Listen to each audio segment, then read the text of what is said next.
तो बिना किसी देरी के पहले क्वेश्चन पे आ जाते हैं, जो कि वेरी इंपॉर्टेंट है। 4 नंबर और 6 नंबर में ये क्वेश्चन बोर्ड एग्जाम में कई बार पूछे गए हैं। पहला क्वेश्चन क्या बोल रहा है, चित्र में त्रिभुज ए सी बी और त्रिभुज ए पी क्यू आपस में समरूप है। अगर बी सी 8 है, पी क्यू 4 है, बी ए 6.5 है, ए पी 2.8 है, तो सी ए और ए क्यू की लंबाई आपको ज्ञात करनी है। ये जो सी ए है और ये जो ए क्यू है, इसकी लंबाई आपको ज्ञात करनी है। ठीक है, तो चलिए ज्ञात करते हैं। हमें दिया क्या है, डिटेल में सॉल्व कर रहे हैं हम। तो देखो हमें दिया है, जो दिया है उसको हम पहले लिख लेते हैं। क्या दिया है कि त्रिभुज ए सी बी समरूप है त्रिभुज ए पी क्यू के। ठीक है, ये दे रखा है। और आप जानते हैं अगर दो त्रिभुज आपस में समरूप होती हैं तो उनके संगत भुजा का अनुपात बराबर होता है। तो संगत भुजा कौन सी हो गई, यहाँ से हो गई ए सी और यहाँ से हो गई ए पी, बराबर होगी यहाँ से होगी सी बी या बी सी लिखो, और यहाँ से होगी पी क्यू, यहाँ से हो जाएगी ए बी और यहाँ से हो जाएगी ए क्यू। तो जब दो त्रिभुज समरूप होते हैं उनके संगत भुजा का अनुपात आपस में बराबर होता है, ये आप लिख दोगे। ठीक है, अब हमें क्या करना है, मान रखना है। रखो मान, ए सी का मान कितना है बच्चों, ए सी हमें निकालना है। ए सी ये बात एक ही है। उसके बाद ए पी कहाँ है, 2.8। ठीक है, फिर हमें बी सी दे रखा है 8 और हमें पी क्यू दे रखा है 4। ठीक है, फिर ए बी दे रखा है 6.5 और ए क्यू हमें निकालना है। ठीक है, कोई दिक्कत नहीं। देखो बहुत ही सिंपल है, हम पहली बार में इसको बराबर लेंगे, दूसरी बार में इसको बराबर ले लेंगे। देखो 4 दूनी 8, तो ले लेते हैं जब ए सी बट्टा 2.8 किसके बराबर लेंगे, 2 के बराबर लेंगे। 2 के बट्टे में कुछ नहीं तो 1 है, तिरछे गुणा कर देंगे। ए सी बट्टा ए सी 1 कम ए सी और 28 दूनी 56.1 स्थान के बाद। ठीक है, तो ये हमें हमारा उत्तर मिल जाएगा। ए सी हमें मिल गया 5.6। कहीं पे भी डाउट हो बच्चों, आप एक बार दोबारा ज़रूर देखें। ठीक, पुनः हम फिर से लिखेंगे पुनः। अब हम किसको बराबर ले रहे हैं, इन दोनों को बराबर लेंगे। ठीक है, पुनः 2 बराबर है 6.5 बट्टे में है ए क्यू, इसके बट्टे में कुछ नहीं तो 1 ले लिया, तिरछे गुणा करेंगे, ये हो जाएगा 2 ए क्यू और 6.5 एकम 6.5 और ये 2 गुणा में के बट्टे में आ गया। 2 3 6, 2 दूनी 4 और 1 बचा 2 पंजे 10। तो ये हमें हमारा दूसरा आंसर मिल गया। ठीक है जी, और वेरी वेरी इंपॉर्टेंट क्वेश्चन है। और ये ऐसे क्वेश्चन आपको एनसीईआरटी में नहीं मिलेंगे, लेकिन बोर्ड एग्जाम में बार बार पूछे जाते हैं 4 नंबर और 6 नंबर में। ठीक है, अब वीडियो अच्छी लगे तो लाइक ज़रूर करें, और अगर आप इस टाइप की वीडियो और चाहते हैं तो प्लीज़ वीडियो को पूरा देखिए और शेयर जरूर कीजिए अपने दोस्तों के साथ। अगला क्वेश्चन है, एक लंब वृत्तीय बेलनाकार ठोस से आधार और शिखर दोनों अर्धगोलाकार हैं। एक ठोस लंब वृत्तीय बेलन है। देखो हमारे पास एक बेलन है, मैं आपको चित्र बना के दिखाता हूँ।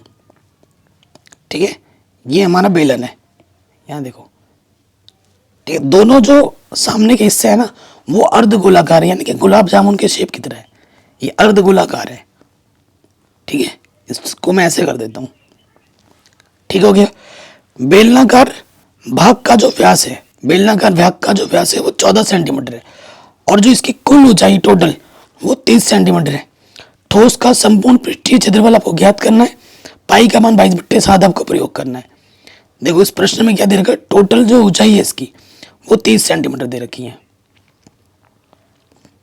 ठीक है, और बेलन पर ही है हमारा अर्धगोलाकार अध्यारोपित है, और जो बेलन की हमें व्यास दे रखी है वो हमें दे रखी है 14 सेंटीमीटर, यहाँ से लेकर यहाँ तक ये 14 है और ये भी 14 है। ठीक है, तो दिया क्या है, देखो दिया है बेलन का व्यास, जैसे एग्जाम में लिखना बिल्कुल वैसे लिखवा रहा हूँ, कोई शॉर्टकट नहीं। 14 दे रखा है, तो बेलन की त्रिज्या क्या हो जाएगी, इसलिए इसकी जो त्रिज्या होगी 14 की आधी हो जाएगी। त्रिज्या आर बराबर 14 का आधा 7 सेंटीमीटर। ठीक है, यानी कि यहाँ से लेकर यहाँ तक कितना हो जाएगा 7, और यहाँ से लेकर यहाँ तक भी कितना हो जाएगा 7, वो मैं यहाँ लिख देता हूँ 7। तो आपकी बेलन की ऊंचाई क्या हो जाएगी, यहाँ से लेकर यहाँ तक आपकी बेलन की ऊंचाई होगी। कैसे निकलेगी, जब टोटल में से 7 यहाँ से कम कर दोगे और 7 यहाँ से कम कर दोगे तो आ जाओ। इसलिए बेलन की ऊंचाई h बराबर क्या होगा, 30 में से 7 उधर से और उधर से जोड़ के घटा देना है। 30 में से 14 घटाओगे, ठीक है, 30 में से 14 घटाओगे कितना आ जाएगा, 16। कितना आ जाएगा, 16 सेंटीमीटर। ओके, तो जो अर्धगोले की त्रिज्या भी तो वही है, क्योंकि इसके ऊपर क्या है बच्चों, अध्यारोपित है, तो अर्धगोले की त्रिज्या भी आपको बतानी पड़ेगी क्वेश्चन में। चूंकि अर्धगोले की त्रिज्या आर बराबर, वो भी हमारे पास कितना है, 7 सेंटीमीटर। कोई दिक्कत नहीं, यहाँ तक कोई परेशानी नहीं। अब हमें जो बोला है वो निकाल देंगे। क्या बोला, ठोस का संपूर्ण पृष्ठीय क्षेत्रफल ज्ञात कीजिए। ठोस का, यहां लिख देना प्रश्नानुसार, ठीक है, ठोस का संपूर्ण पृष्ठीय क्षेत्रफल, ये हमें ज्ञात करना है। तो ठोस का संपूर्ण पृष्ठीय क्षेत्रफल क्या हो जाएगा, बेलन का प्लस 2 अर्धगोले का। तो यहां लिख देंगे बेलन का क्षेत्रफल, ये वक्र क्षेत्रफल होगा, बेलन का क्षेत्रफल प्लस 2 अर्धगोले का क्षेत्रफल, 2 अर्धगोले का क्षेत्रफल। वैसे मैंने सब कुछ पढ़ा रखा है, एक बार डिस्क्रिप्शन आप जरूर चेक करें। तो बेलन का क्षेत्रफल का सूत्र होता है 2πr/h, अर्धगोले का होता है 2πr²। तो देखो 2πr कम से कम ओपनिस्ट है, यहाँ से h बचेगा, 2πr बाहर आ गया, यहाँ से 2r बचेगा। मान रखो 2 पाई का मान 22/7 और r का मान है 7, h का मान हमारे पास है 16 और 2r, r का मान हमारे पास है 7। 7 से 7 कटा, 22 दूनी 44 और 7, और देखो यहाँ 7 दूनी 14 और 16, ये हो जाएगा 30। 3 चौके 12 हासिल लगा, 1 3 चौके 12 और 1 13, पीछे से 0, तो 1320 सेंटीमीटर स्क्वायर। ये हमें हमारा उत्तर, हमें हमारा आंसर मिल जाएगा। किसी भी जगह पर कोई भी डाउट हो जरूर देखें, ये सभी प्रश्न बोर्ड एग्जाम में पूछे गए हैं, ठीक है, बोर्ड्स के विगत वर्षों के प्रश्न मैंने छाट के निकाले हैं। अगले प्रश्न पे आ जाते हैं, और ये मेरा मानना है कि ये प्रश्न इस साल तो आएगा ही आएगा, ठीक है। कह रहे हैं 2 अंकों की एक संख्या के अंकों का योग, ठीक है, 9 है, और संख्या के अंकों को परस्पर बदलने से प्राप्त संख्या दी गई संख्या से 27 अधिक हो जाती है, तो संख्या ज्ञात करनी है। देखो हमारे पास में 2 अंकों की संख्या है, ठीक है, तो इकाई का अंक होगा और दहाई का अंक होगा। तो मान लेते इकाई का अंक x और दहाई का अंक y है, ये इकाई का अंक है, ये दहाई का अंक है, ठीक है। तो मान लेंगे, ऐसे लिखना पड़ेगा ना, माना इकाई का अंक x तथा दहाई का अंक y, ठीक है। 2 अंकों का जो वास्तविक रूप होता है वो क्या हो जाएगा फिर, इसलिए वास्तविक रूप, संख्या का वास्तविक रूप क्या होगा, प्रसारित रूप या वास्तविक रूप। तो दहाई के स्थान पर क्या है, y है, दहाई बोले तो 10, तो ये हो जाएगा 10y + x। क्या हो जाएगा, 10y + x। अगर हम बदल दें, अंकों को बदल दें, ये x की जगह पर आ जाए, ये y की जगह पर आ जाए, तो क्या हो जाएगा, बदलने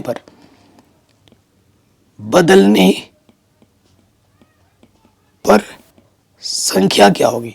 अगर हम बदल देंगे, y की जगह पर x आ जाएगा, तो ये हो जाएगा 10x, और x की जगह पे y आ जाएगा, ठीक है। ये हो गया, कोई दिक्कत यहां तक नहीं होगी। अब देखिए, आ जाते हैं प्रथम शर्तानुसार।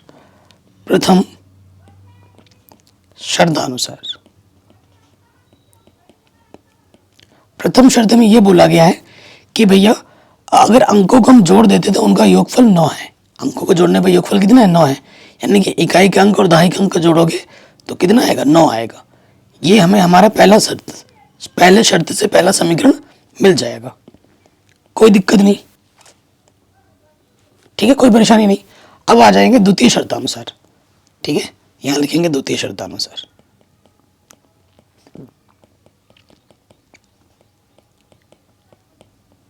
द्वितीय शर्त में यह बोला गया है कि संख्या के अंकों को परस्पर बदलने से जो नई संख्या आती है, ये नई संख्या जो है ना, वो पहले वाली संख्या से 27 अधिक है, पहले वाली संख्या से 27 अधिक है, मतलब जो नई वाली संख्या है, नई वाली संख्या हमारे पास है 10x प्लस वाई, वो जो संख्या है प्राप्त की गई संख्या 27 अधिक आई है। ठीक है, जो पहले वाले संख्या से ना कितनी है, 27 अधिक है। पहले वाली संख्या कितनी थी, ये थी 10y प्लस एक्स से कितनी है, 27 अधिक है। अब x को एक तरफ लिखो, y को एक तरफ लिखो, प्लस का x इधर आगे माइनस का x हो गया, और प्लस का 10y इधर आगे माइनस का 10y हो गया, यहाँ बचा 27।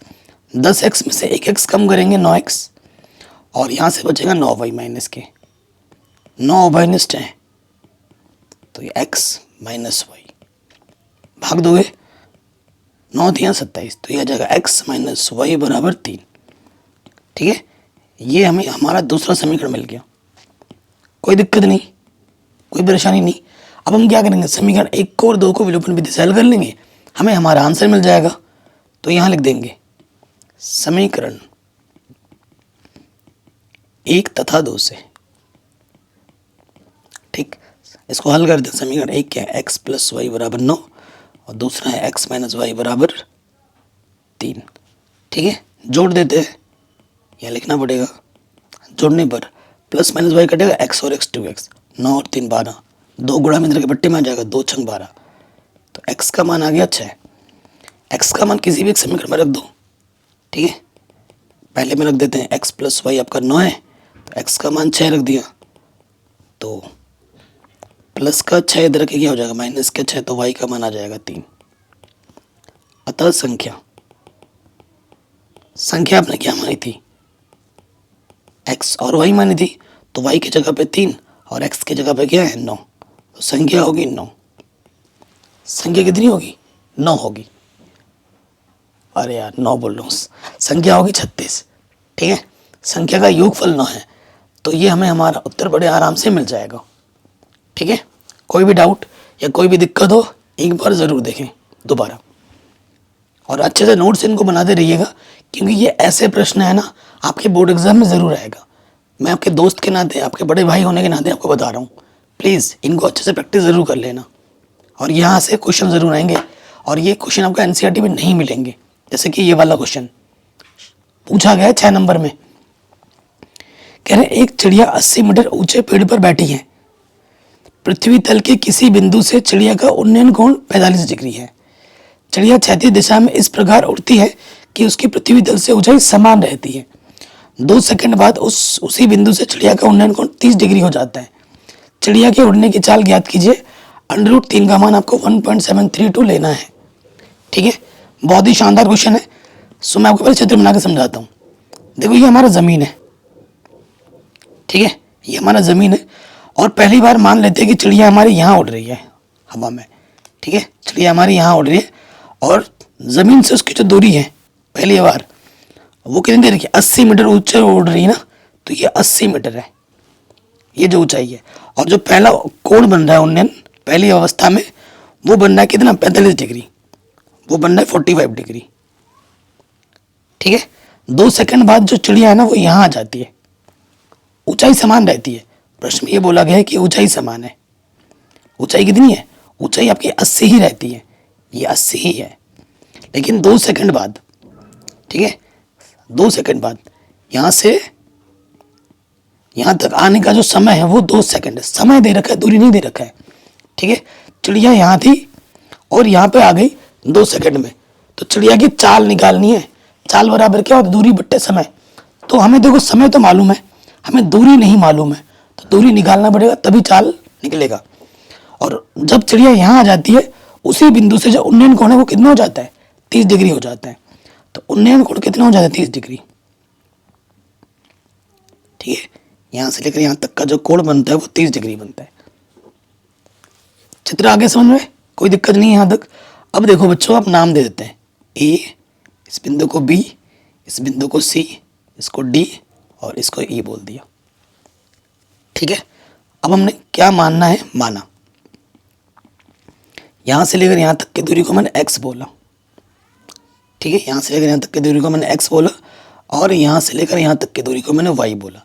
माना ए बी बराबर x, और बी सी बराबर वाई, और वाई हमें निकालना है, वाई दूरी हमें चाहिए। ठीक है, वाई दूरी हमें चाहिए क्योंकि चाल निकालना है ना प्रश्न में। चाल बराबर क्या होता है, दूरी बट्टे में समय। हमें समय दे रखा है 2 सेकंड, हमें दूरी नहीं पता है, हमें निकालना है ये वाई दूरी, तो बात बन जाएगी। तो देखो चित्र अगर आपने सही बना लिया है तो आपने आधे से ज़्यादा काम तो वहीं कर ही लिया है। ठीक है, 2 90 अंश के कोण बने होंगे, एक यहाँ पे बना है और एक यहाँ बना है, बस इनको हल कर लीजिए। पहले आ जाओ इसमें, छोटे वाले समकोण त्रिभुज में आ जाएंगे, ये हमें पता है और ये हमें चाहिए होगा, तो इस त्रिभुज में आ जाएंगे। लिखेंगे त्रिभुज ई बी ए में कोण के सामने वाली भुजा क्या होती है बच्चों, लंब होती है। ये हमारा क्या हुआ, आधार।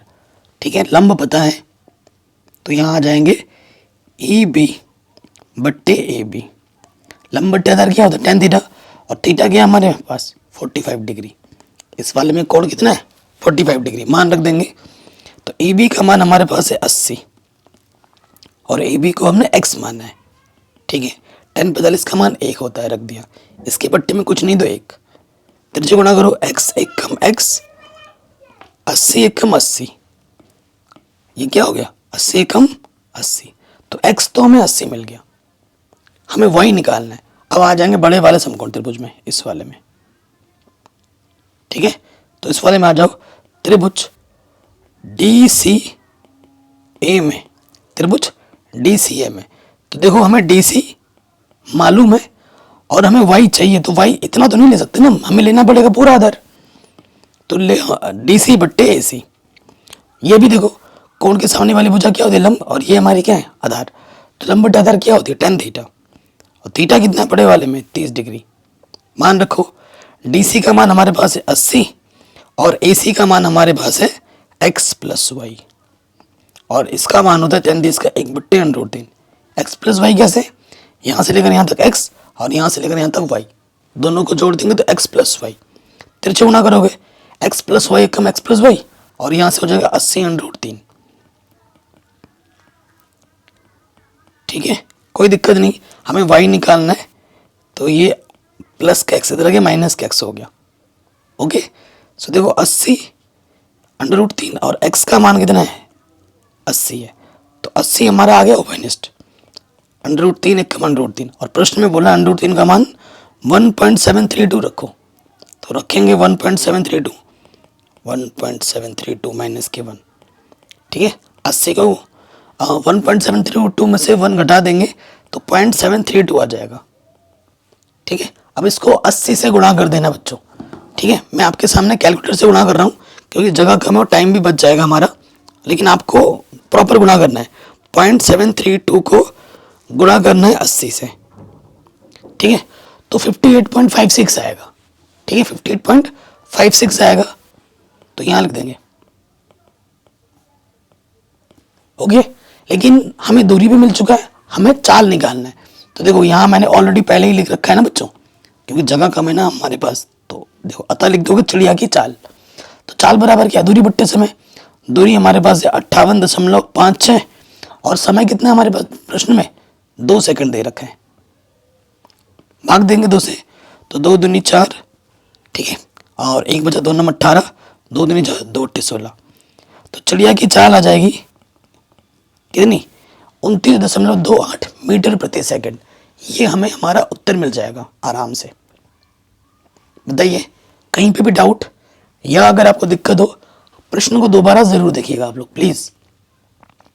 और ये क्वेश्चन एनसीईआरटी में नहीं है, बोर्ड एग्जाम में इसको कई बार पूछा गया, वेरी वेरी वेरी इंपॉर्टेंट है। 6 नंबर में इस साल आएगा ही आएगा। अगले प्रश्न में आ जाए जिसकी गारंटी लेता हूँ कि आएगा ही आएगा, वो ये क्वेश्चन है। ठीक है, क्वेश्चन की मैं गारंटी ले रहा हूँ। और देखो आपको पता है एक बोर्ड पेपर के 5 सेट बनते हैं, कौन सा क्वेश्चन किस सेट में आ जाएगा, लेकिन आएगा सारा क्वेश्चन। किसके सेट में कौन सा आएगा ये नहीं मैं जानता, इसीलिए तैयारी करनी पड़ेगी हर प्रश्न की। कह रहे हैं द्विघात बहुपद के शून्य ज्ञात कीजिए तथा बहुपद के गुणांकों तथा शून्यकों में संबंध की पुष्टि भी कीजिए। ठीक है, बहुत ही आसान सा क्वेश्चन है और इम्पोर्टेंट है। तो देखो हमारे पास शून्य ज्ञात करना है, एक्स स्क्वायर के बाद एक्स का पद आता है, फिर अचर पद आता है, शून्य निकालना, शून्य के बराबर मानेंगे। तो आपको पता है इसकी गुणा में इससे करनी होती है। ऐसी दो संख्या लेनी है जिनको गुणा करे तो 6×3 = 18 है, और घटाने पर कितना आना चाहिए, चिन्ह ये वाला दिखा जाता है, घटाने पर 7 आना चाहिए। तो 9×2 = 18, और 9 में से 2 को घटाओगे तो 7 आ जाएगा। तो बीच वाले पद को अब तोड़ना होता है, 9 घटाना है 2। ठीक है, हमें क्या करना है, माइनस से अंदर गुणा करना है, माइनस माइनस प्लस। ठीक है, अब हमें हमारा जोड़ा मिल गया, एक जोड़ा यहाँ से, एक जोड़ा यहाँ से। ठीक है, पहले जोड़े से क्या उपनिष्ठ है, 3 का भागा दोनों में जाएगा, 3×2 = 6, 3 × 9, और एक्स स्क्वायर है एक्स से, तो कम से कम एक्स का भागा दोनों में जाएगा। 3×2 = 6, एक्स स्क्वायर से 1 एक्स बाहर, 3×3 = 9, एक्स तो बाहर आ गया, यहाँ चिन्ह प्लस का प्लस लग गया। इधर से कुछ भी उपनिष्ठ नहीं है, तो जब कुछ भी उपनिष्ठ नहीं होता है तो एक होता है उपनिष्ठ, एक लिख देंगे और पूरा का पूरा वैसा का वैसा आ जाएगा।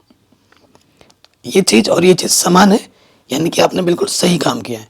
गुणनखंड बनाने के लिए आपको जो 2 बार है उसे एक बार लिखना है, और जो उपनिष्ठ निकाला है आपने उसको दूसरे वाले ब्रैकेट में लिख देना है।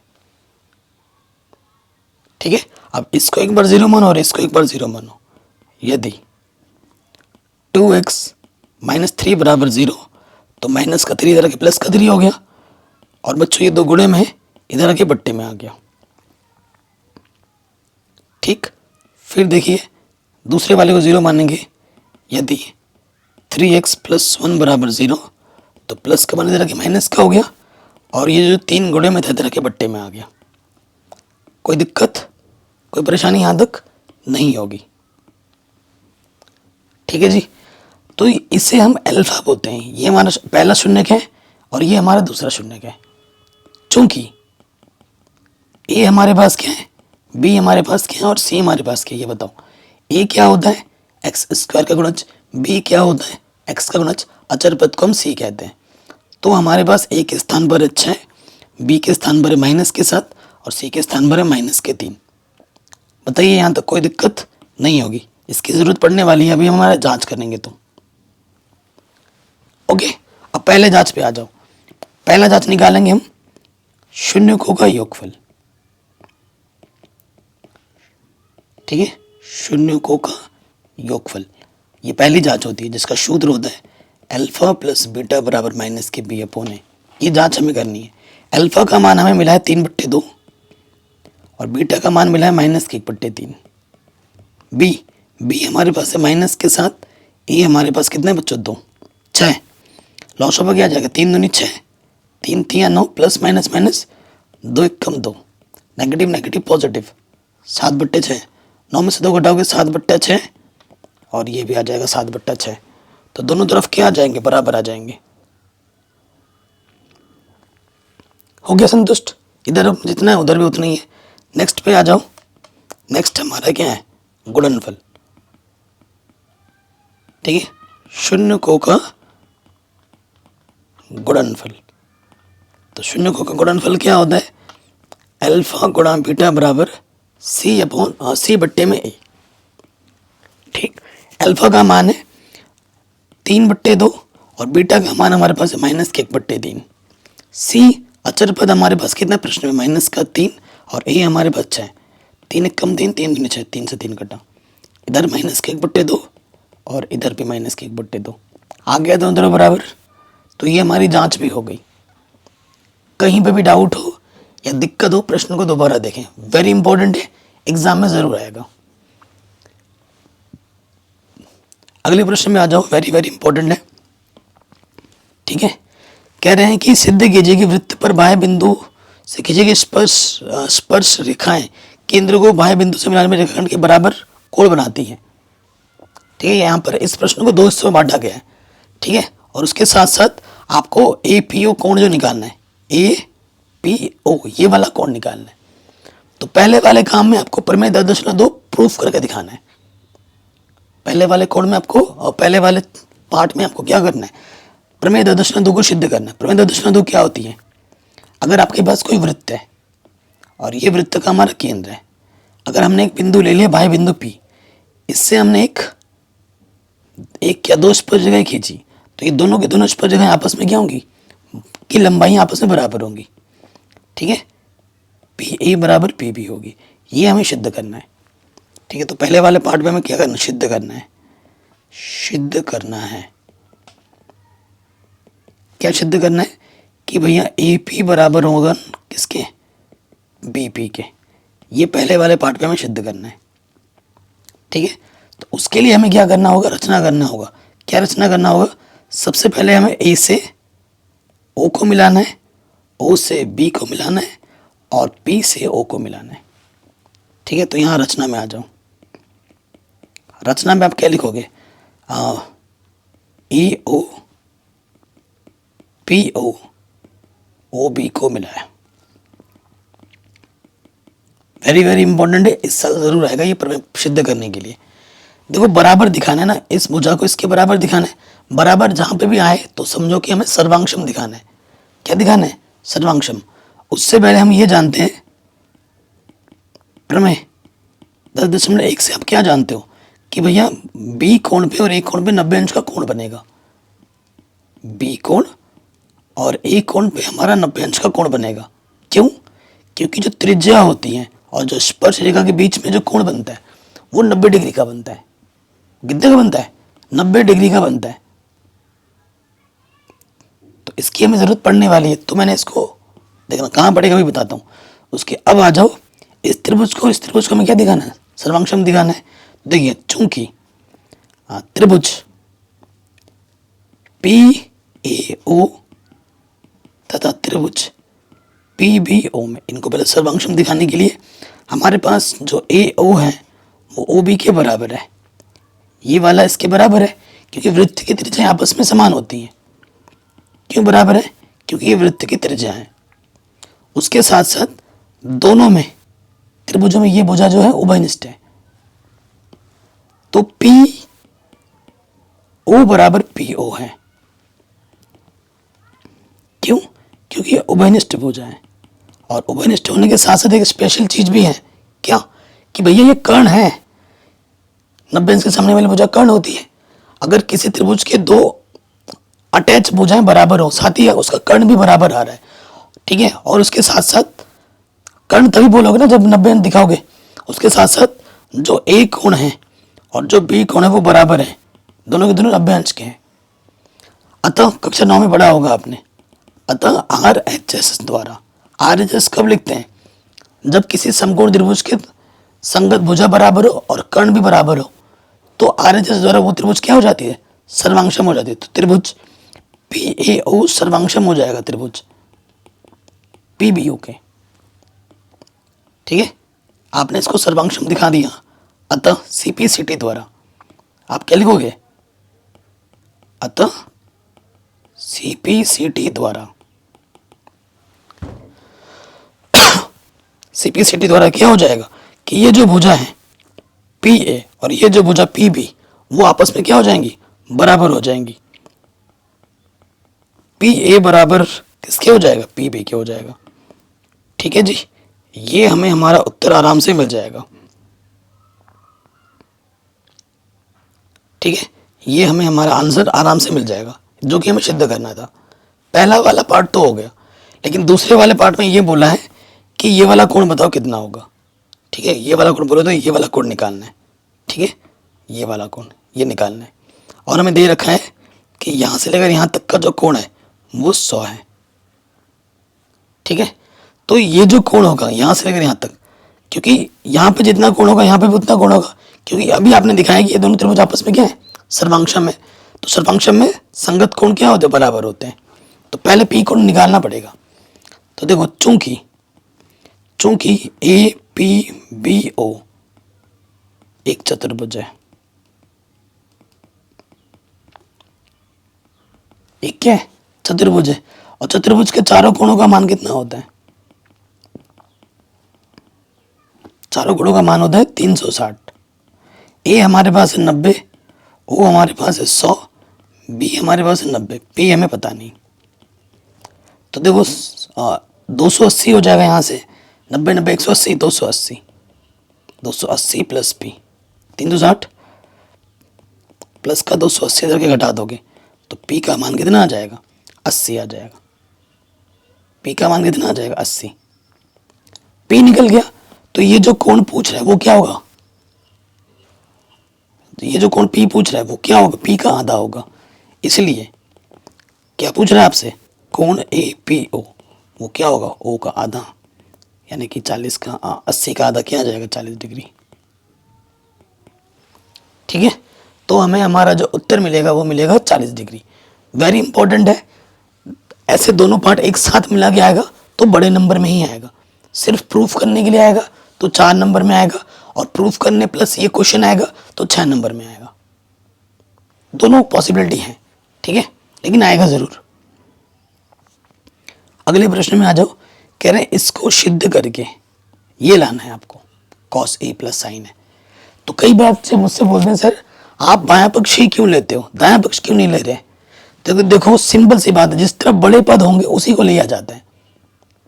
ठीक है, बड़े पद से छोटे पद में आ जाता है, छोटे पद से भी बड़े पद में आ सकते हैं, लेकिन उसके लिए बहुत ज़्यादा समय चाहिए होगा, पूरा दिन लग सकता है। ठीक है, तो हम क्या करेंगे, बायां पक्ष ले लेंगे। यहां लिखेंगे बायां पक्ष लेने पर,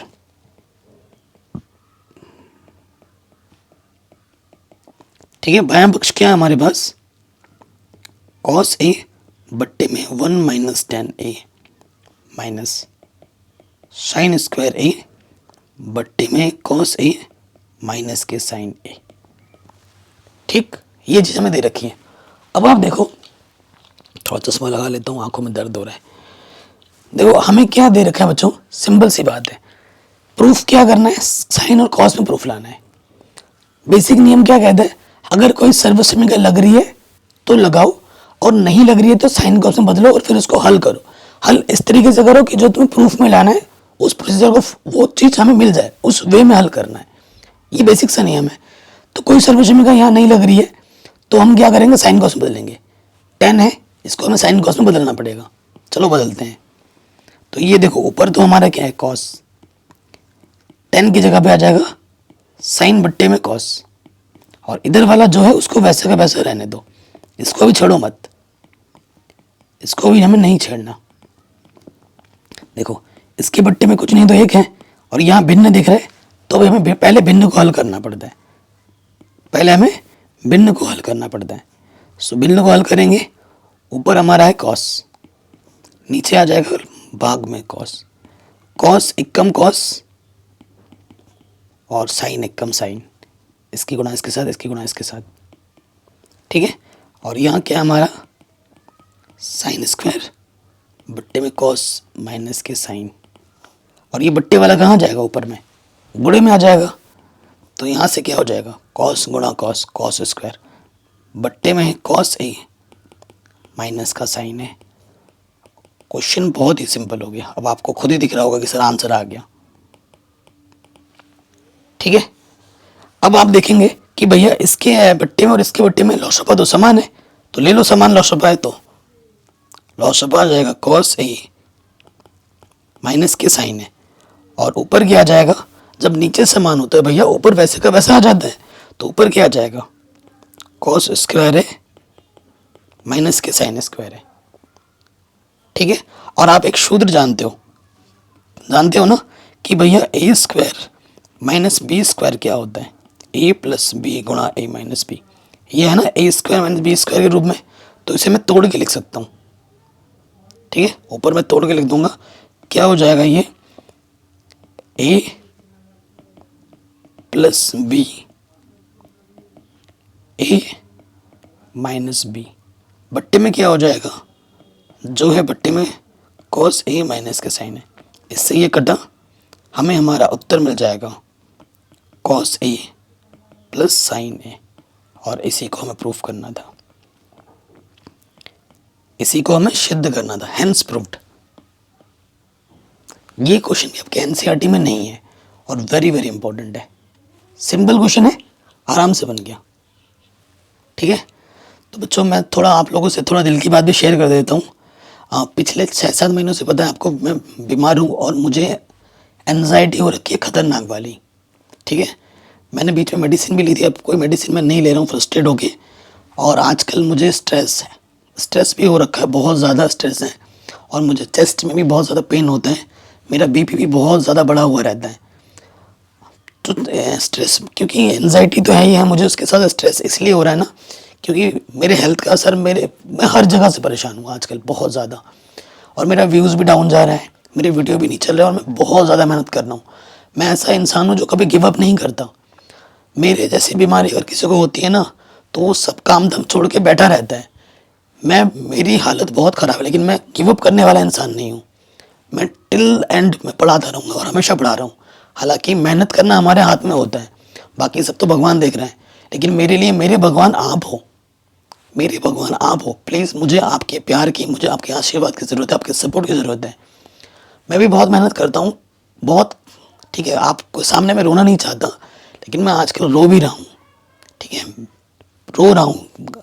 नींद भी नहीं आती रात को मुझे, और एनजाइटी में पैनिक अटैक आते हैं मुझे। पैनिक अटैक ऐसा होता है ना, एकदम से मैं सफोकेट हो जाता हूँ, मेरे को सांस नहीं आती है, उसके साथ साथ मैं ब्रीथ अच्छे से नहीं कर पाता हूँ, हमेशा धड़कन मेरा जो पल्स रेट है ना वो बहुत बढ़ जाता है और रुकना ही नहीं है, हमेशा घबराहट बेचैनी लगी रहती है। तो मुझे आपके प्यार की ज़रूरत है, सपोर्ट की ज़रूरत है। अगर थोड़ा सा सपोर्ट आप मेरे वीडियो में देंगे, थोड़ा सा अच्छा व्यूज़ आ जाएगा, ठीक है, तो शायद मुझे उसका असर मेरे हेल्थ पे भी मिल जाए, मैं भी थोड़ा सही होने लगूँ, उससे उसके चलते थोड़ा मेरा स्ट्रेस कम हो जाएगा, है ना। तो प्लीज़ दोस्तों, प्लीज़ मैं आपसे हाथ जोड़ता हूँ, प्लीज़ वीडियो को शेयर किया कीजिए, पूरा पूरा देखा कीजिए। इट्स अ रिक्वेस्ट, एक भाई के होने नाते, एक दोस्त के होने के नाते आपसे मैं रिक्वेस्ट कर रहा हूँ, please I need your support and your blessing, ठीक है, प्लीज़। अगले क्वेश्चन में आ जाते हैं। एक वृत्ताकार कमरे के ऊपर अर्धगोलाकार गुंबद है, ठीक है, एक वृत्ताकार कमरा है हमारा, ठीक, आपको मैं चित्र बना के दिखाऊं, ये वृत्ताकार कमरा है हमारा, ठीक है, ऐसा, ये वृत्ताकार कमरा है हमारा और उसके ऊपर एक गोला आकार गुंबद है, ठीक है। कमरा जो हमारा इस रूप में है, वृत्ताकार कमरा है और उसके ऊपर एक गोला आकार गुंबद है, ठीक है। अगर आप समझ रहे कमरा है तो ऐसे नहीं बनेगा ना, वृत्ताकार है तो कमरा बनाने के लिए उसकी ऊंचाई भी चाहिए होगी। अगर सिर्फ जगह होती है तो वो क्षेत्रफल गिरेगा। आयतन कब होता है? जब क्षेत्रफल में ऊंचाई भी आ जाती है। तो कमरा एक्चुअली पता है कैसा है? कमरा आपका है बेलनाकार, ये हमारा पूरा कमरा है, ठीक है। कैसा कमरा है? वृत्ताकार बोला है और उसकी लंबाई भी तो होगी ऊपर, तो एक्चुअली बेलनाकार हो गया और उसके ऊपर अर्धगोलाकार गुंबद है। तो क्वेश्चन को समझो, ये है अर्धगोलाकार गुंबद। प्रॉपर समझ गए क्वेश्चन क्या दिया है क्या नहीं दिया है? उसके बाद देखो हमें प्रश्न में क्या बोल रहे हैं, जो इसका टोटली भीतरी आयतन है वो हमें दे रखा है, कुल आयतन, कुल आयतन क्या है? 48510 मीटर क्यूब, ये हमें दे रखा है। अगर हमारे पास इसकी त्रिज्या हम r मान लेते हैं तो इसकी त्रिज्या भी क्या होगी? क्योंकि उसके ऊपर है जो गोला अर्धगोलाकार गुंबद, उसकी त्रिज्या भी r होगी, ठीक है। और भीतरी व्यास, ठीक है, तथा भीतरी व्यास उसकी महत्तम ऊंचाई के बराबर है, ठीक है, महत्तम ऊंचाई के बराबर है। देखो ये इसकी ऊंचाई है, ठीक है। एक वृत्ताकार कमरे के ऊपर अर्धगोलाकार गुंबद है, उसका कुल भीतरी। तो देखिए प्रश्न में क्या बोला जा रहा है ना, प्रश्न में ये बोला गया है कि जो महत्तम ऊंचाई है, महत्तम ऊंचाई ये होगी टोटली यहाँ से लेकर यहाँ तक, उसके व्यास के बराबर। व्यास क्या है? 2r, यानी कि अगर यहाँ से लेकर यहाँ तक आपने r बोला तो यहाँ से लेकर यहाँ तक भी क्या होगा? r होगा, ठीक है। तो यहाँ से लेकर यहाँ तक भी कितना होगा? r होगा, ये हम बोल देते हैं, जो कि h है, ठीक है। हमें कमरे की ऊंचाई निकालनी है। कमरे की ऊंचाई क्या होगी? ये सिर्फ h, यानी कि r का मान निकालना है। r हमारे कमरे की ऊंचाई है।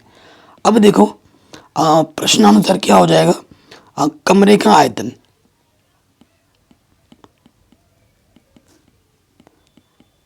ठीक, कमरे का आयतन क्या हो जाएगा? बेलन का आयतन प्लस अर्धगोले का आयतन, ये आप लिख दोगे। बेलन का आयतन प्लस अर्धगोले का आयतन।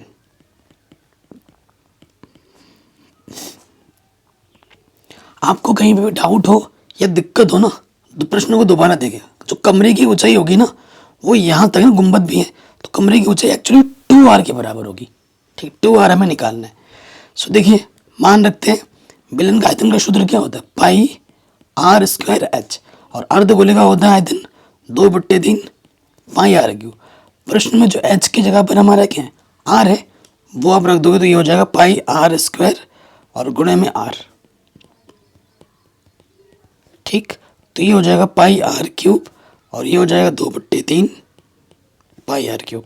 लॉस ऑफ आ जाएगा 3, 3 से गुणा करोगे 3 पाई आर क्यूब और ये हो जाएगा 2 पाई आर क्यूब, यानी कि 5/3 पाई आर क्यूब।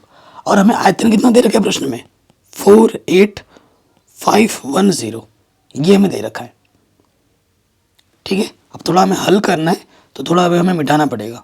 इसको मिटाते हैं, हमें 2r निकालना है, ये ध्यान रखना है। अब इसको हल करते हैं।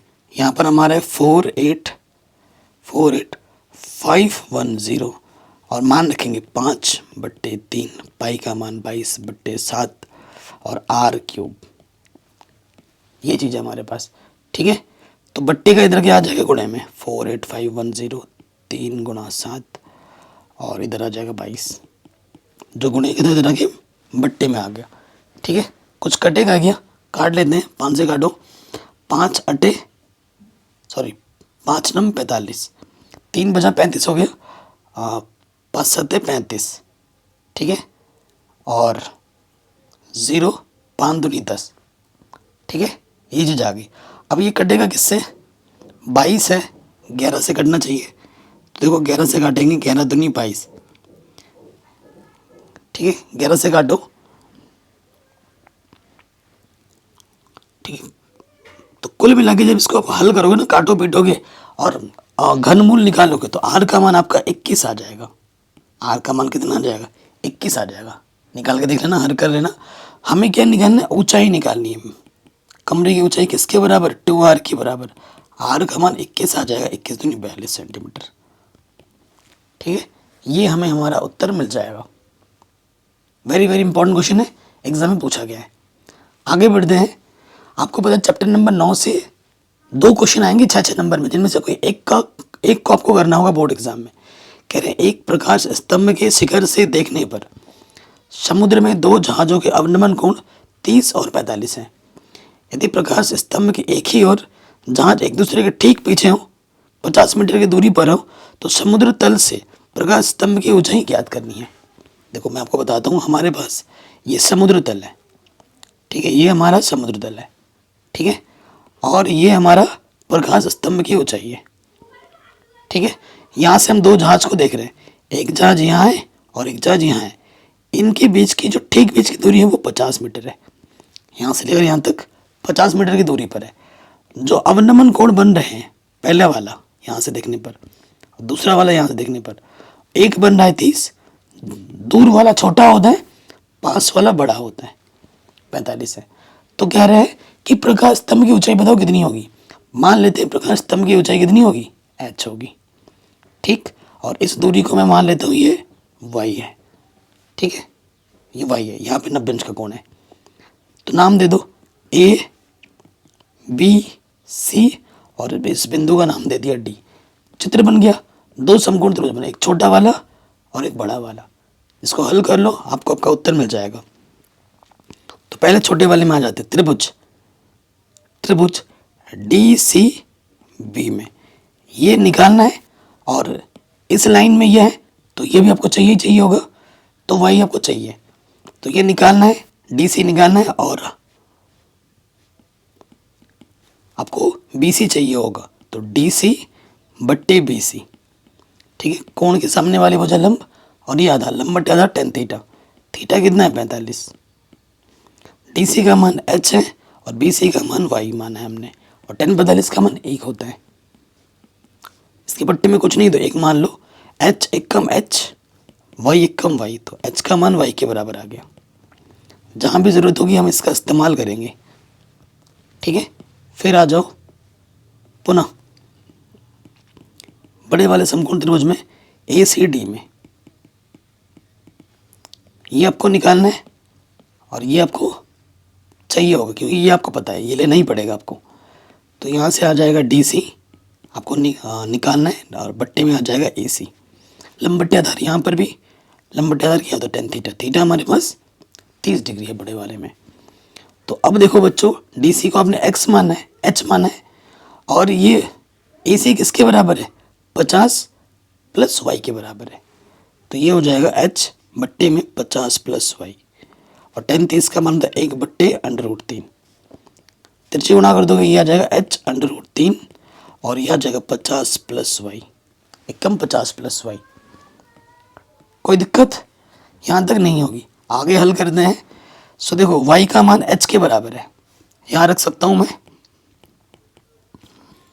ठीक है। माइनस का y इधर के और प्लस का y इधर के, माइनस का हो गया, और y का मान हम रख देंगे h। y की जगह पर हम h रख सकते हैं। h क्या आ जाएगा, उभयनिष्ठ निकाला, h एकम h।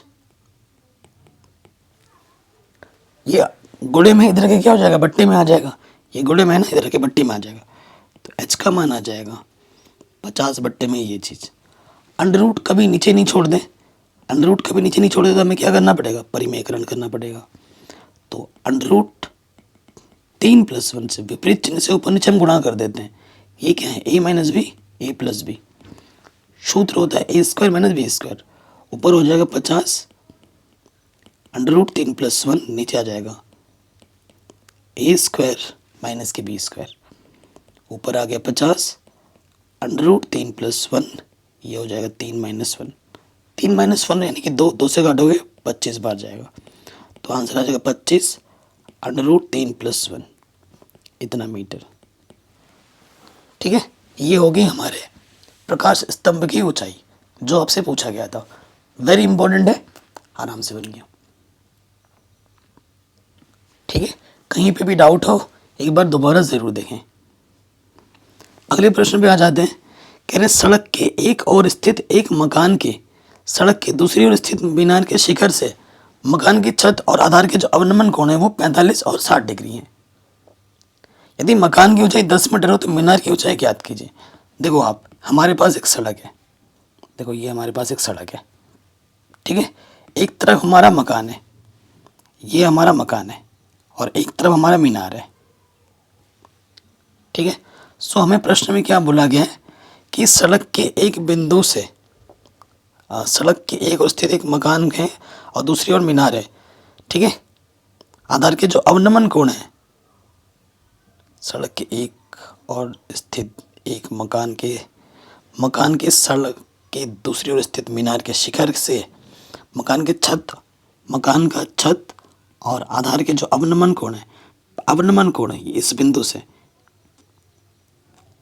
कितने हैं, एक 45 है, दूसरा 60 है, ठीक है। तो इस भुजा के समांतर मुझे रेखा लेनी पड़ेगी, ठीक है। इस भुजा के समांतर मुझे रेखा लेनी पड़ेगी, ये ले लिया मैंने, ठीक है। तो ये वाला कोण कितना दे रखा है, पहला बोला है 45 है और दूसरा बोला है कि 60 डिग्री है, ठीक है। सो देखो भाई, हमें क्या बोला है, यदि मकान की ऊंचाई, हमारे मकान की ऊंचाई 10 मीटर है, यहाँ से लेकर यहाँ तक कितना है, 10 मीटर है, तो ये भी कितना होगा, 10 मीटर होगा, यहाँ से लेकर यहाँ तक। तो हमसे बोला मीनार की ऊंचाई ज्ञात करो। मीनार की ऊंचाई यहाँ से लेकर यहाँ तक पूरी है 10, इतना पता है, बस इतना अगर ये मालूम हो जाए, इन दोनों को हम जोड़ देंगे, आंसर आ जाएगा। तो मैं इस दूरी को क्या बोल दूंगा, मैं इस दूरी को बोल देता हूँ कि भैया ये h है। माना ये जो दूरी है वो h है, जो कि हमें निकालना है। h में मैं 10 जोड़ दूंगा तो हमें हमारी मीनार की ऊंचाई मिल जाएगी। तो मैं नाम देता हूँ, ठीक है, नाम देता हूँ कि भैया ये A बिंदु है, ये B, ये C, ये D और ये E, ठीक। देखो यहाँ पे 90 अंश का कोण बनेगा, ठीक है, यहाँ पे 90 अंश और यहाँ पे भी 90 अंश का कोण बनेगा। आपको ये भुजा लेनी ही पड़ेगी। जब दो समकोण त्रिभुज में कोई भुजा उभयनिष्ठ हो तो उस भुजा को लेनी ही पड़ती है, और ये, ठीक है, क्योंकि जितना दूरी ये होगा उतना ही दूरी ये होगा। तो अगर ये x है तो ये भी क्या हो जाएगा, x। तो ये लेना पड़ेगा आपको दोनों में, ठीक है। चलिए यहाँ जाते हैं, त्रिभुज किस वाले में आ जाओगे, ए छोटे वाले समकोण त्रिभुज में आ जाओ, ADE में। देखो दो समकोण त्रिभुज बनते हैं, उन दोनों को तुम हल करोगे तुम्हें तुम्हारा आंसर मिल ही जाएगा। सिंपल सा लॉजिक है, ज़्यादा टेंशन लेने की जरूरत नहीं है, ठीक है। दो समकोण त्रिभुज बनेंगे, छोटा एक बड़ा, उन दोनों को हल करोगे आंसर आ जाएगा। ठीक, सो देखिए त्रिभुज इसमें आ जाओगे, हमें एच निकालना है और हमें एक्स भी निकालना है, दोनों में संबंध लगाओगे तो ये हो जाएगा ए डी बट्टे में ए डी, लंब बट्टे आधार टेन थीटा, थीटा कितना है 45, ये लंब है, कोण के सामने वाली भुजा लंब होती है, और ये है आधार, लंब बट्टे आधार क्या होता है बच्चों टेन थीटा। ए डी हमारे पास एच है और ए डी को हमने क्या माना है एक्स माना है, टेन 45 का मान एक होता है, एक के बट्टे में कुछ नहीं तो एक ले लो, तिरछे गुणा करेंगे एच एक कम एच, एक्स एक कम एक्स, जहाँ जरूरत पड़ेगी हम इसका इस्तेमाल करेंगे। अब आ जाओ बड़े वाले समकोण त्रिभुज में, त्रिभुज बी सी ई में, ठीक है, बी सी ई में इसमें आ जाएंगे तो देखो यहाँ से क्या हो जाएगा, यहाँ से हो जाएगा हमें ये पूरा निकालना है और ये हमें चाहिए पता है एक तौर पे, तो ये हो जाएगा ई सी बट्टे बी सी, लंब बट्टे आधार यानी कि टेन थीटा, थीटा कितना है 60 डिग्री, मान रखो ई सी हमारे पास है एच प्लस 10 और बी सी को हमने एक्स माना है, ठीक है, और 10 60 का मान है √3, ठीक है, 10 60 का मान है √3, हमें एच का मान निकालना है और एच एक्स की जगह आप क्या रख सकते हो एच, तो ये हो जाएगा एच, ये बट्टे के तरह के गुणे में आ जाएगा, ठीक है, एक्स की जगह पे क्या रख दोगे एच रख दोगे,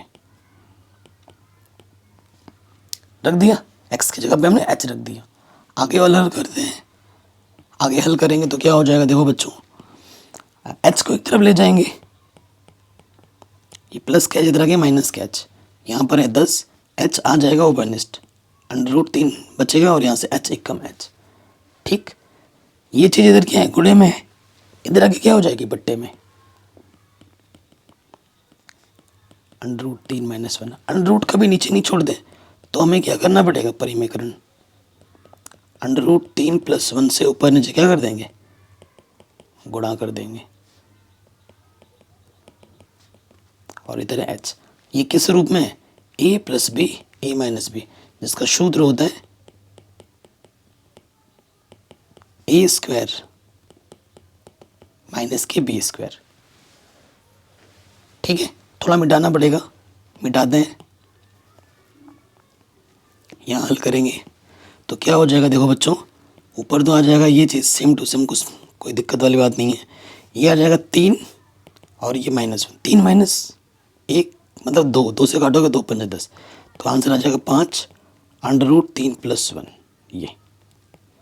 ये हमें एच मिला, हमें हमारा आंसर अभी तक नहीं आया, मीनार की ऊंचाई निकालनी है, मीनार की ऊंचाई में एच में हमें क्या जोड़ना पड़ेगा 10 जोड़ना पड़ेगा, ठीक है, आगे हल करते हैं। अतः मीनार की ऊंचाई, अतः मीनार की ऊंचाई, ठीक है, वो क्या होगी h + 10 है, h का मान क्या आ गया 5 √3 + 1, और इसमें हमें क्या जोड़ना है 10 और जोड़ देना है, ठीक, तो गुणा करोगे 5 √3, 5 × 5, तो 5 √3 और 5 और 10 15 हो गया, 5 फिर से ऊपर ले लो और 5 3 15 होता है, ये हमें हमारा आंसर मिल गया, ठीक है, तो जो मीनार की ऊंचाई होगी वो होगी 5 ब्रैकेट में √3 + 3 ब्रैकेट बंद, ठीक है, ये हमें हमारा उत्तर बड़े आसानी के साथ मिल जाएगा, वेरी इंपॉर्टेंट है, सभी प्रश्नों को बोर्ड एग्जाम में पूछा गया है बड़े नंबर में।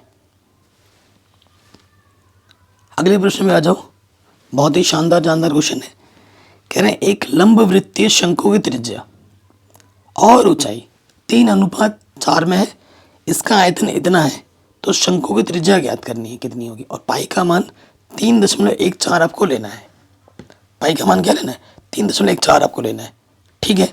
सो देखो हमारे पास एक शंकु है, पहले चित्र बना लेते हैं, क्या है एक लंब वृत्तीय शंकु है,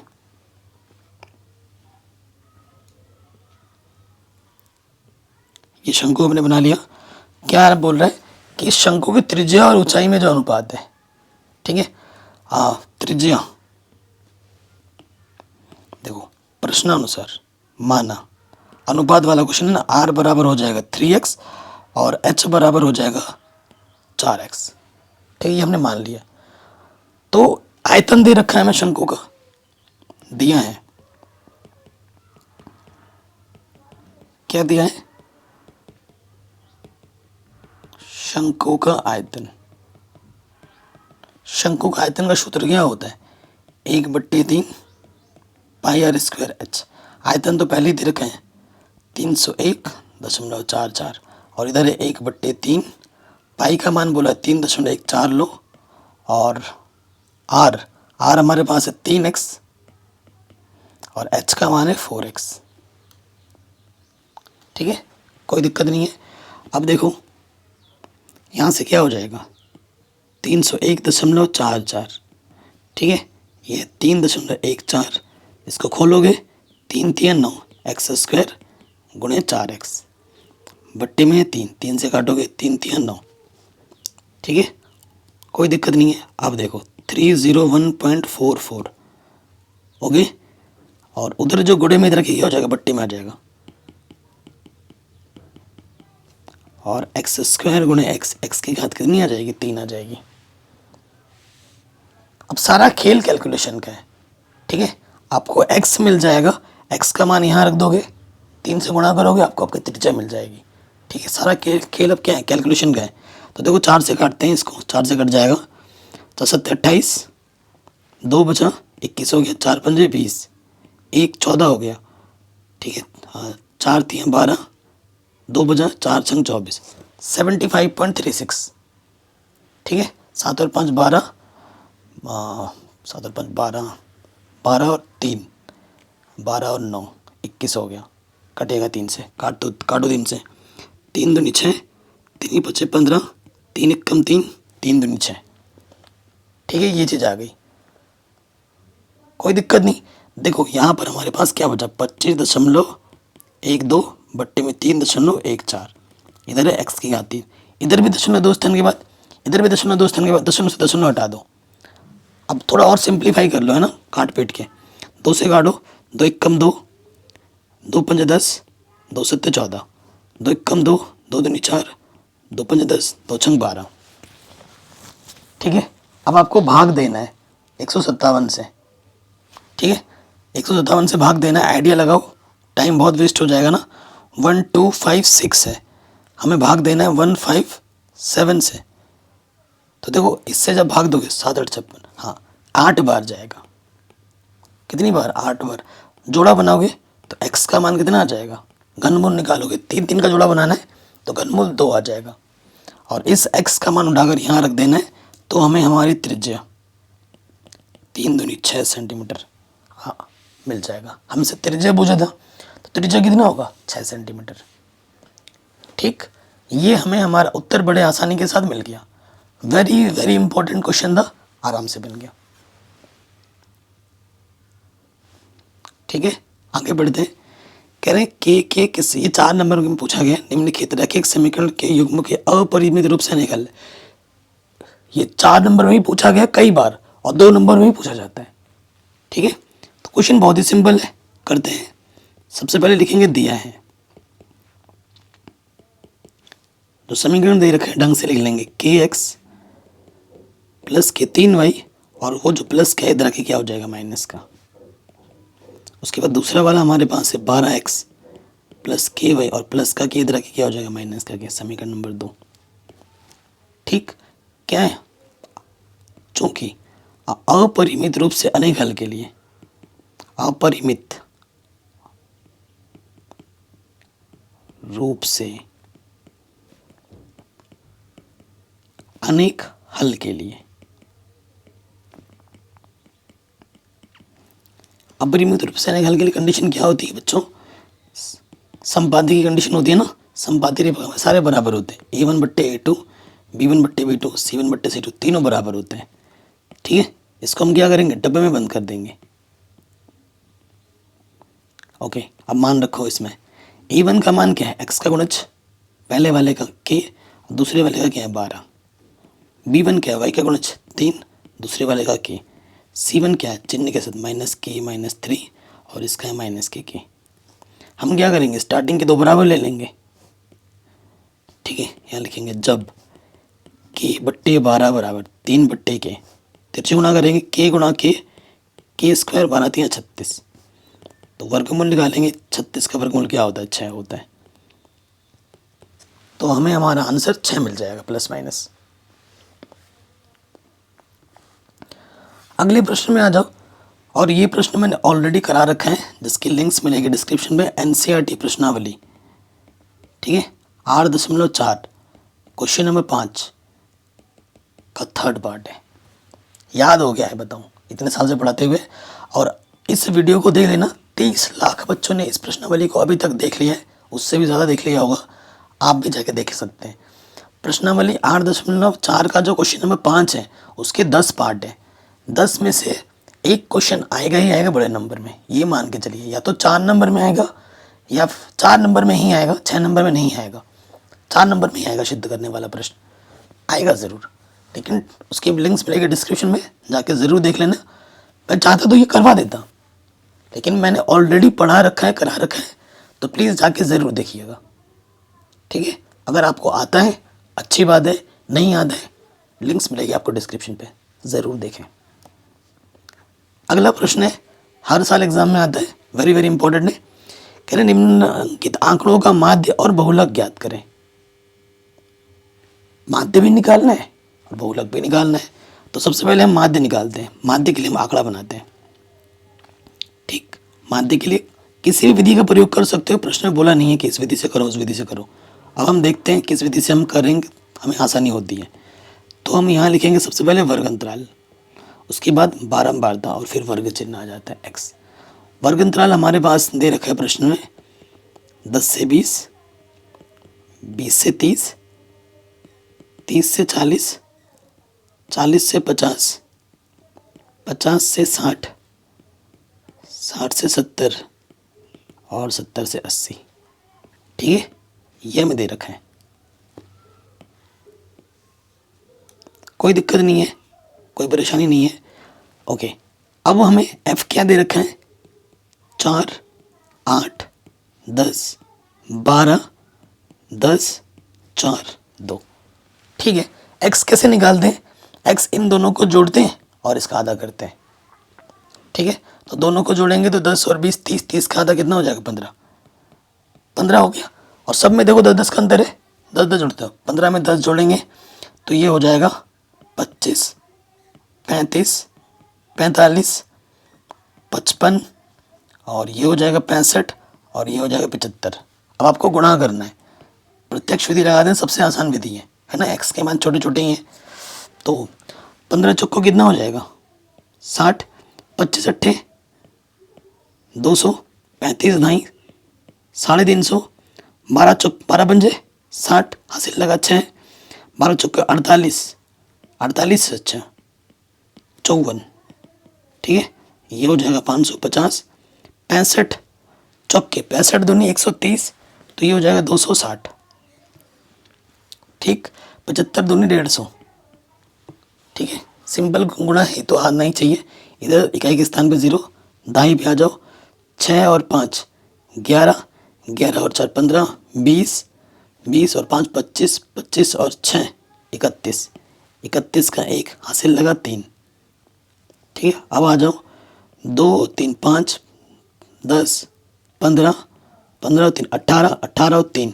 कितना हो जाएगा 21। अब आ जाओ एफ में, एफ को जोड़ो तो देखो ये हो जाएगा 10, 20 और ये 40, 44, 48 और 2 50, तो सिग्मा एफ कितना आ गया 50।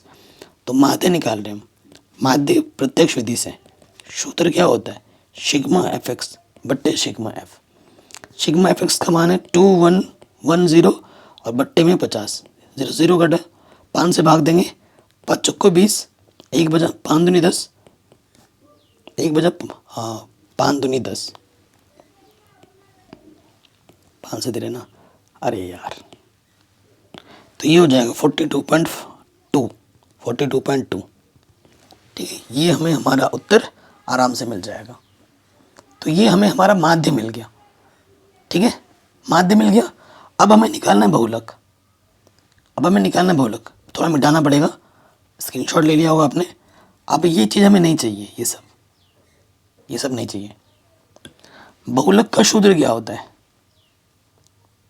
देखो, बहुलक का जो सूत्र होता है वो होता है L प्लस, यहाँ लिखते हैं कुल, वो होता है F1 माइनस F0 गुणा H बट्टे में 2F1 माइनस F0 माइनस के F2। ये बहुलक का सूत्र होता है।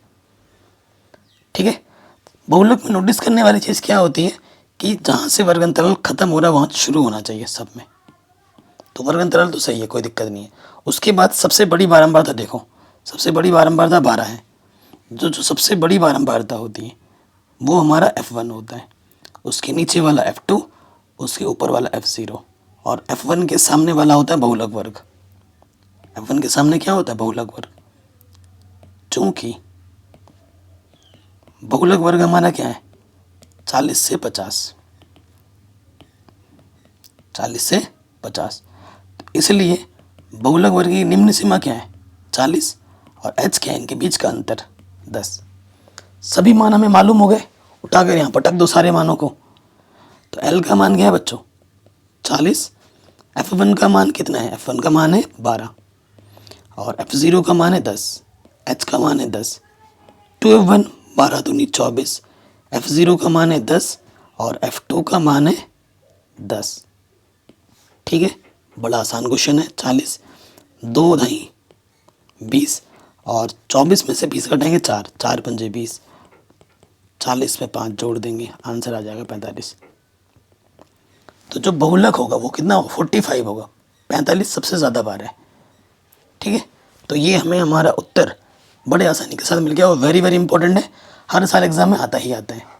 ठीक है, आगे बढ़ते हैं। इस प्रश्न को सॉल्व करना, ये 4 नंबर में पूछा गया है, इतना छोटू सा क्वेश्चन। ठीक है, तो हम क्या लिखेंगे? बायां पक्ष लेने पर थोड़ा सा दिमाग भी चलना चाहिए आपका। ठीक है, सेक स्क्वायर लाना। सेक क्या होता है? 1 प्लस 10 स्क्वायर सेक के बराबर होता है। अगर मैं इसको हल करके 10 ला दूं तो बात बन जाएगी, वही हमारा मकसद है। 1, और देखो यहाँ पर है 1 माइनस टेन थीटा, और कॉट को मैं लिख सकता हूँ, कॉट को लिख सकता हूँ 1/10, टोटल का स्क्वायर है। ठीक है, कॉट को लिखा जाता है 1/10, ये आपको पता होगा। इसके बट्टे में कुछ नहीं तो 1 है। ठीक है, ऊपर है 1 माइनस टेन थीटा, नीचे आ जाएगा लॉस ऑफ टेन थीटा। इसकी गुणा इसके साथ, टेन थीटा 1 कम टेन थीटा, और 1 कम 1। ठीक है, कोई दिक्कत नहीं। अब ये बट्टे वाला कहाँ जाता है? गुणे में आ जाता है। तो ये 1 प्लस ये हो गया टेन थीटा, और ये है 1 माइनस टेन थीटा। नीचे क्या बचा है? टेन थीटा माइनस के 1। ठीक है, अब हम क्या करेंगे? देखो ये चीज़ और ये चीज़ सेम है, बस चिन्ह का फर्क है। ऊपर हमारा क्या लगा हुआ है? स्क्वायर। तो हम उपनिष्ठ निकालेंगे। देखो उपनिष्ठ निकाल दिया, माइनस, यहाँ टेन थीटा है, जो नेगेटिव वाला है वो पॉजिटिव का हो जाएगा, और पॉजिटिव वाला नेगेटिव का ऊपर से। ठीक है, इसका चिन्ह बदल गया। हम क्यों? क्योंकि हमने नेगेटिव कॉमन ले लिया है। और बट्टे में क्या है? टेन थीटा माइनस 1, इससे ये कटा। अब यहाँ क्या है? माइनस के टेन थीटा, यहाँ क्या है? स्क्वायर 1, और टेन थीटा का जब हम स्क्वायर करेंगे नेगेटिव वाला भी प्लस में हो जाएगा, और यहाँ से हो जाएगा टेन स्क्वायर थीटा। और ये एक सर्वक्षमिका होती है जिसका मान होता है सेक स्क्वायर थीटा, और यही हमें प्रूफ करना था। ठीक है जी, हमें हमारा आंसर आराम से मिल गया, कोई भी डाउट नहीं होगा। अगले क्वेश्चन में आ जाते हैं। हाँ, कह रहे हैं सिद्ध कीजिए कि वृत्त के किसी बिंदु पर खींची गई स्पर्श रेखा स्पर्श बिंदु से जाने वाली त्रिज्या पर लंब होती है। ये क्या है बच्चों? ये प्रमेय 10.1। ये क्या है? प्रमेय 10.1 है। ठीक है, तो इसको हमें सिद्ध करना है। इसको क्या करना है? हमें सिद्ध करना है। तो देखो, इसको सिद्ध मैंने ऑलरेडी करा रखा है। मैं आपको पहले ही बोल दूं, एक आपको बता देता हूँ। प्रमेय 10.1, प्रमेय 10.2 और 6.1, इन तीनों का प्रमेय आपको आना चाहिए, प्रूफ। क्योंकि इन तीनों में से एक का प्रूफ तो आएगा ही आएगा, 100% गारंटी है। देखो, इसको सिद्ध कर दें। सबसे पहले हमारे पास एक वृत्त है। ठीक है, प्रमेय 10.1 को मैंने ऑलरेडी वीडियो बना रखे हैं, मैंने बोला भी है, डिस्क्रिप्शन में देख सकते हो।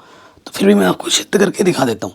ये हमारे पास एक वृत्त है और ये हमारा केंद्र है, ठीक है। कह रहे हैं कि सिद्ध कीजिए कि किसी वृत्त के किसी बिंदु पर खींची गई स्पर्श रेखा, हम एक स्पर्श रेखा खींचते हैं, ये हमारी स्पर्श रेखा है, ठीक है। ये स्पर्श रेखा है, स्पर्श बिंदु से जाने वाली त्रिज्या पर, ये हमारा स्पर्श बिंदु है P, ठीक है। कह रहे हैं स्पर्श बिंदु से जाने वाली त्रिज्या पर लंब होती है, स्पर्श त्रिज्या पर ये देखो जा रही त्रिज्या, इससे ये क्या होती है, लंब होती है, यानी कि यहाँ पर 90 अंश का कोण बनेगा, ये हमें दिखाना है, ठीक है। तो हमें सिद्ध क्या करना है,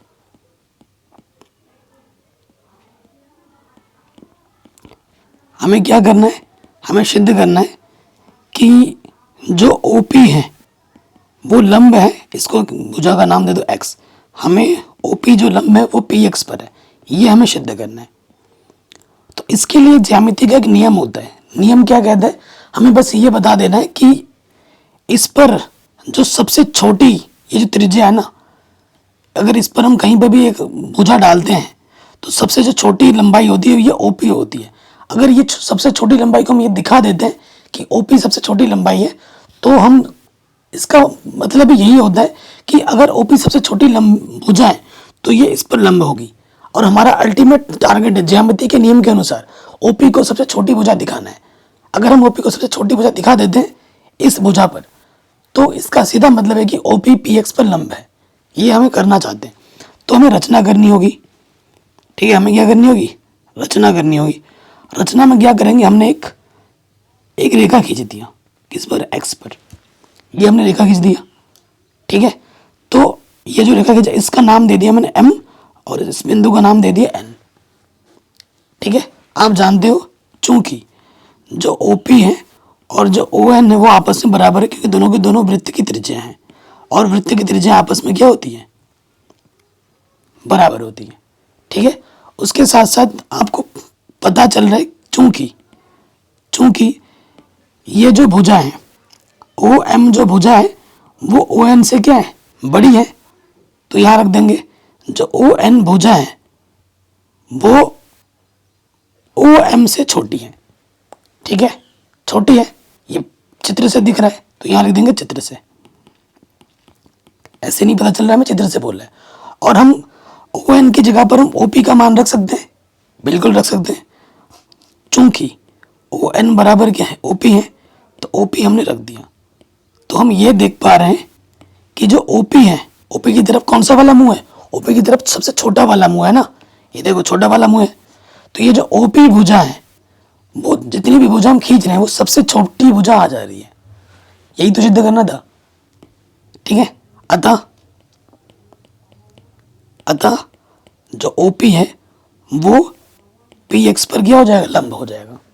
इतना सा लिखना है, 2 लाइन का प्रमेय है, हो गया प्रूफ।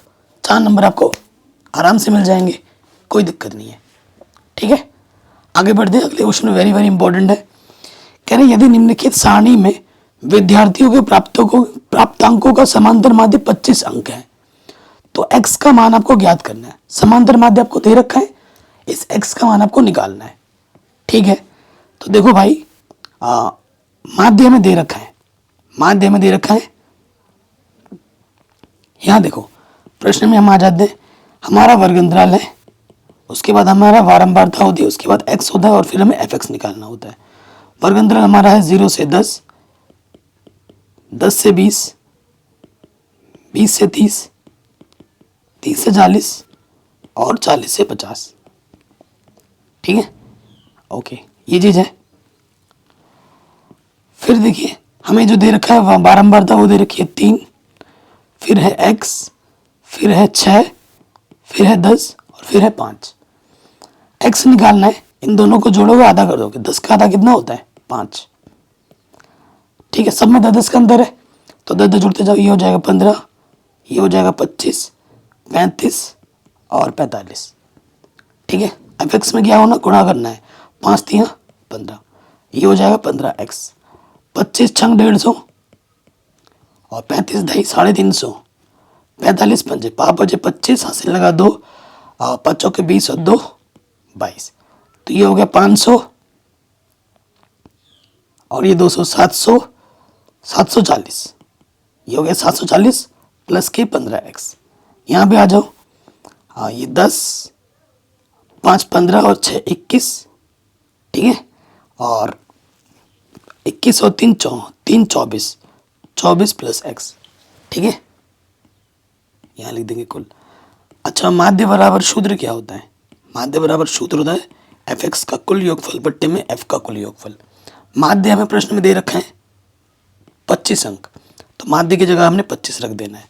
एफ एक्स हमारे पास है 740 प्लस 15x बट्टे में 24 प्लस एक्स। तिरछे गुणा करेंगे तो 24 गुणा 25, 25 चौके 100, हासिल लगा 10, 25 दूनी 50 और 10, ये हो गया 60। और 25 को x से गुणा करेंगे 25x आ जाएगा। और ये 740 प्लस के 15x, देखो किसी भी संख्या को 1 से गुणा करते हैं वही रहता है, और इसको हमने 25 से गुणा कर दिया, ठीक है। अब x को एक तरफ लेके आओ, बाकी सबको दूसरी तरफ लेके जाओ। प्लस के 15x इधर के माइनस का हो गया, और 600 इधर के माइनस का हो गया। तो यहाँ से बचेगा 10x और यहाँ से बचेगा 140। 0 से 0 कटा, x का मान आ गया 14। x का मान कितना आ गया? 14। ये क्वेश्चन 4 नंबर में वेरी वेरी इंपॉर्टेंट है, ठीक है।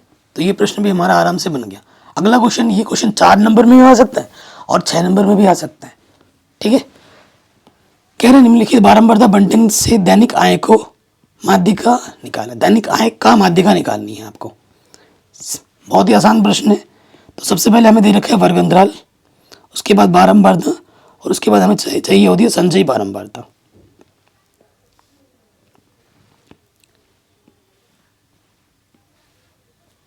ठीक, तो सबसे पहले हम यहाँ लिखेंगे वर्ग अंतराल, उसके बाद बारंबारता, उसके बाद संचयी बारंबारता। तो वर्ग अंतराल दे रखा है 100 से 150। फिर देखो 150 पे ख़त्म हो रहा है तो 150 से शुरू होना चाहिए, हो रहा है तो फिर हमारा आ जाएगा 150 से 200, फिर 200 से 250, 250 से 300, फिर 300 से 350, यही है। और यहाँ लिख देंगे कुल।